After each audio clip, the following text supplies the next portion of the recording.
ओहदेदारों को, माल वालों को और हुकूमतों को दे दिया। और दीनी एतबार से इसने जिस मसलक में, जिस मज़हब में है, उसने अपने मज़हब के लोगों को और मसलक के लोगों को, जिसको इसने बड़ा बनाया या बड़ा बन के वो बैठे इसके ऊपर, उनको थोप दिया। इंसान दुनियावी एतबार से भी गुलाम और मजहबी और दीनी एतबार से भी ये गुलाम है।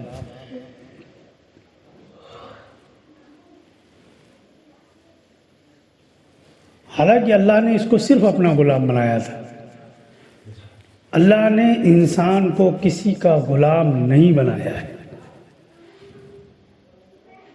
किसी को किसी पर मुसल्लत नहीं किया है।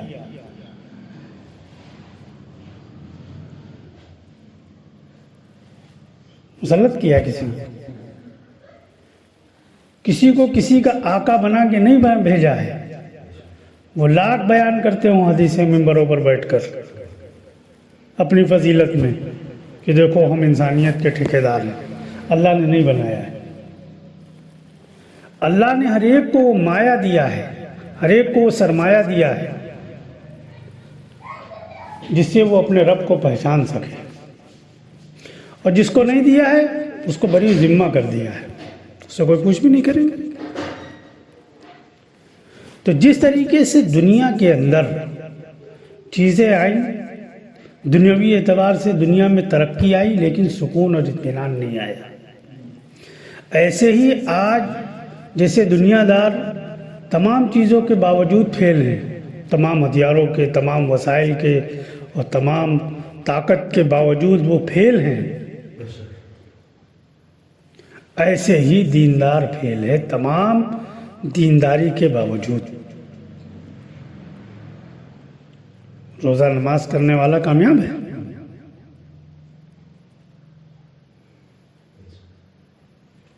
वजीफे पढ़ने वाले कामयाब हैं,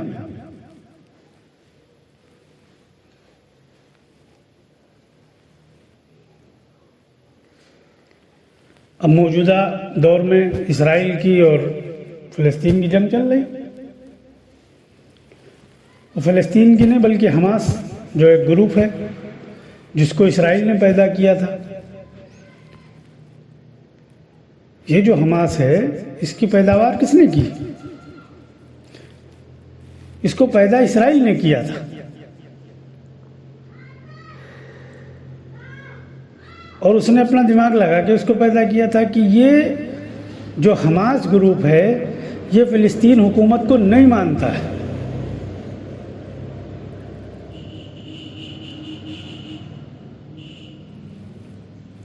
और ये फ़लस्तीन से टकराता रहे और ये हमसे मुकाबले के लिए कभी तैयार न हो पाए। इस सोच पर इसराइल ने इसको इसराइल वजूद में लाया था। इसराइल ने इसको हथियार दिए और इसराइल ने इसको ताकत दी, दुनियावी ताकत।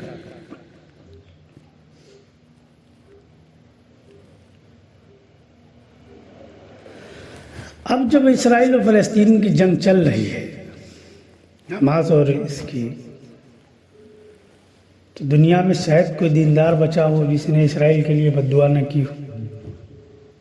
शायद कोई मस्जिद बची हो, कोई इमाम बचा हो। सैकड़ों की तादाद में अंबिया के वारिस कहलाने वाले उलमा, सैकड़ों, लाखों नहीं, सैकड़ों की तादाद में रातों को उठकर हाथ उठाकर रोए हैं, मसाइल हल हो गए। इसके बावजूद इंसानियत ये समझने को तैयार नहीं है कि आखिर इस सब के बावजूद हमारे मसाइल क्यों हल नहीं हो रहे, क्यों नहीं समझने को तैयार है। क्योंकि इंसानियत ने अपने को गुलाम बनाया किताबों का। पढ़े लिखे तबको ने किसका गुलाम बनाया? किताबों का।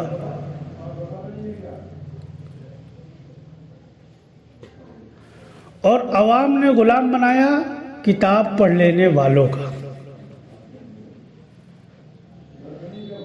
अल्लाह का कोई गुलाम नहीं।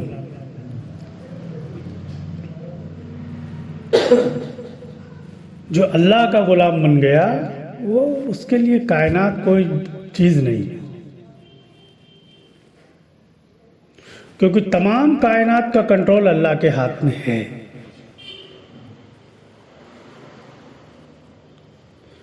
उसके एक आंसू पर हुकूमतों के खिलाफ फैसले आते रहे हैं और क़यामत तक आएंगे, लेकिन हमारे आंसुओं पर नहीं आ रहे हैं। इसका मतलब हमारा ताल्लुक उस रब से नहीं है जो हालात को बदलने पर कादिर है।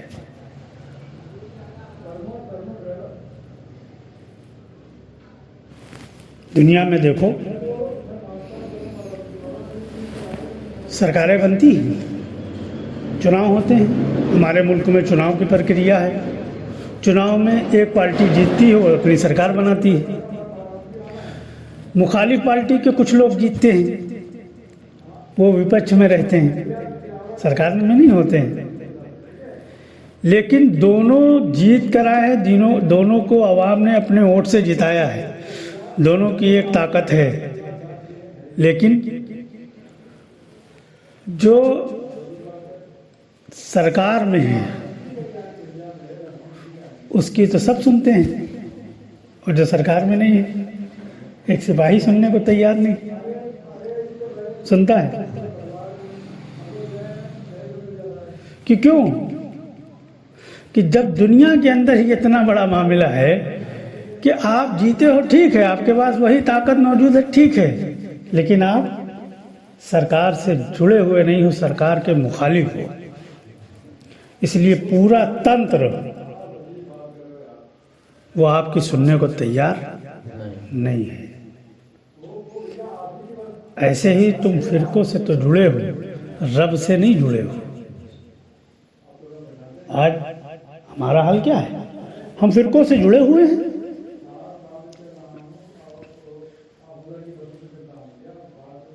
रब से नहीं जुड़े हैं, तो हमारे आंसुओं पर कोई फैसले नहीं आ रहे।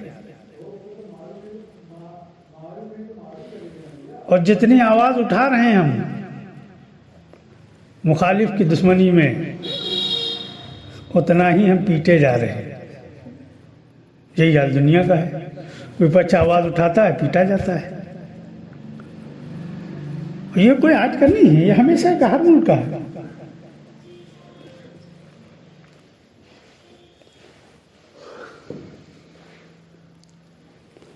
इंसानियत को ये समझना पड़ेगा अपनी कामयाबी के लिए कि हम अपने रब से जुड़े हैं।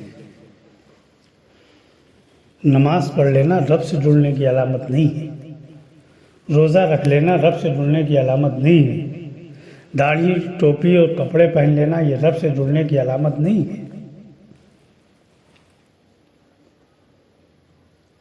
ये कोई कर सकता है और कर रहे हैं। मुसलमानों के दीनी इदारों में और दीनी जो है तंजीमों में यहूदी और ईसाई बेहतरीन दीनदार बन के बैठे हुए हैं, और ऐसे वैसे नहीं बैठे हैं, ऐसे कब्जा करके बैठे हैं कि उन्हीं की बात चलती है। आपने मेयार बनाया है दाढ़ी का, रखे हुए हैं। आपने मेयार बनाया है मत्थे पे सजदे के निशान का, उसके पड़ा हुआ है, आपसे बड़ा पड़ा हुआ है। आपने मेयार बनाया है पैजामे और कुर्ते का, उसको पहने हुए हैं। आपने मेयार बनाया है आंखें झुका के चलने का, वो झुका के चल रहा है। आपने जिसको दीनदारी का मेयार बनाया है जाहिर को देखकर, वो आपसे बेहतर किए हुए, आप कैसे पहचान लोगे?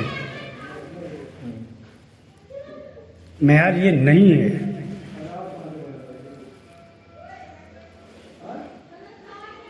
मेयार ये है कि दिल का ताल्लुक वो रब से कैसा है। मेयार ये है।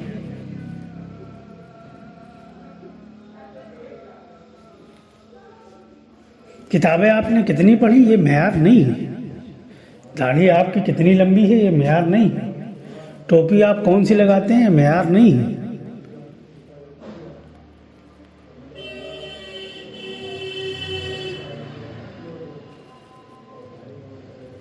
मेयार ये है कि आप हालात में हो, रब को पुकारे, मदद आ जाए।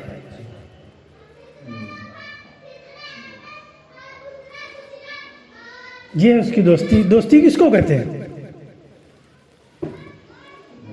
दोस्ती किसको कहते हैं? हालात में छोड़ के भाग जाए उसको दोस्त मानोगे? और वो हालात में आपके साथ खड़ा रहे, उसके पास कोई पैसे ना हो, कोई उसके पास आपके जो है मदद करने के लिए कोई चीज़ ना हो, वो सिर्फ आपके साथ खड़ा रहे, आप उसको सच्चा दोस्त मानते नहीं मानते? कि भाई जैसा था उसे खड़ा तो रहा हमारे साथ।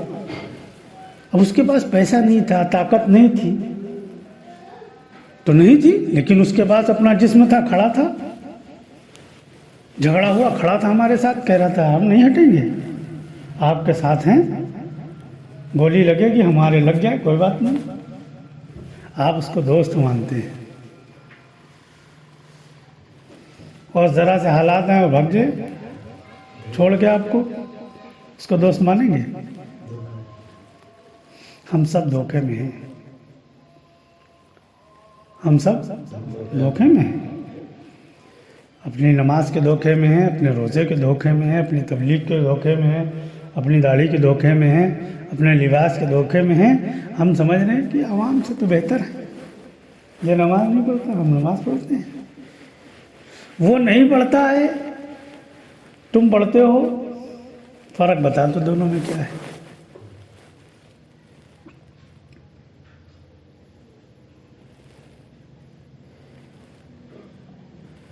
सैयदुल अंबिया हज़रत मोहम्मद सल्लल्लाहु अलैहि वसल्लम 23 साल नबूवत की ज़िंदगी आपने गुजारी।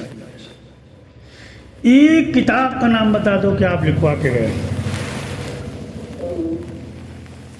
अगर किताबें ज़रूरी हैं तो नबी को भी मालूम था कि क़यामत तक अब नबी नहीं आएगा। मालूम था नहीं मालूम?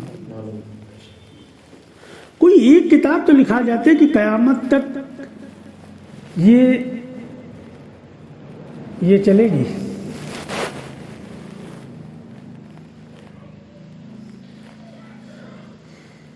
कोई एक किताब का नाम बताओ।